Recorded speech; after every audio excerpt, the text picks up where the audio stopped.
जमहूरियत की रिवायात को फरोग देते फिरेंगे। और उसके लिए आजकल जो हम देख रहे हैं वो टिकटों की तकसीम जो है वो एक पैमाना बन गया कि क्या कौन सी पार्टी क्या कर रही। आपकी पार्टी को भी बहुत सख्त एहतजाज का सामना है।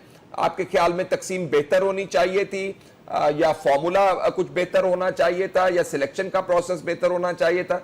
व्हाट डू यू से?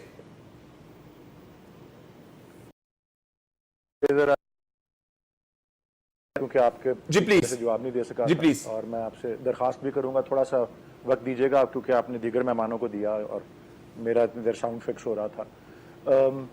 मैं सबसे पहले तो वो ज़हीम कादरी वाली बात जो कहना चाह रहा था आपको, मैंने जिस तरह बताया कि वो तेज मिजाज के आदमी हैं और अब उनकी कोई पार्टी का अंदरूनी मामलात का तो मैं इतना वाकिफ नहीं हूँ जिस तरह से उनके टिकट का अवार्ड था। पहले तो वो सूबाई असम्बली के मेंबर रहे और फिर शायद मुशीर या कैबिनेट के मेंबर भी थे, और इस बार वो कौमी असम्बली के टिकट के ख्वाहिशमंद थे। तो वो उनको डिनाई हुआ है जो मुझे जहां तक पता है।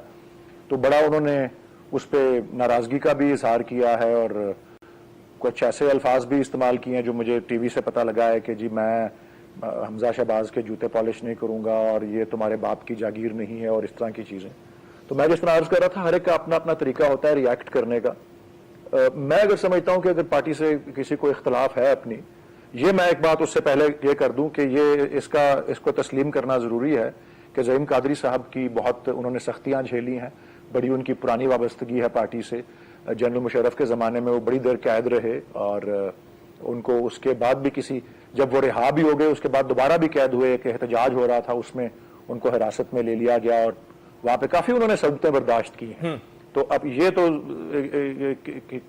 हर हाल में इस बात का जिक्र जरूरी है कि उन्होंने बड़ी सख्ती और ये जो है सऊबतें बर्दाश्त की हैं अपनी पार्टी के लिए, और बाकी उनकी और उनकी पार्टी के दरमियान है कि उसको किस तरह से उन्होंने रिवॉर्ड करना है उनकी इस कुर्बानियों को और वो सारी बातों को।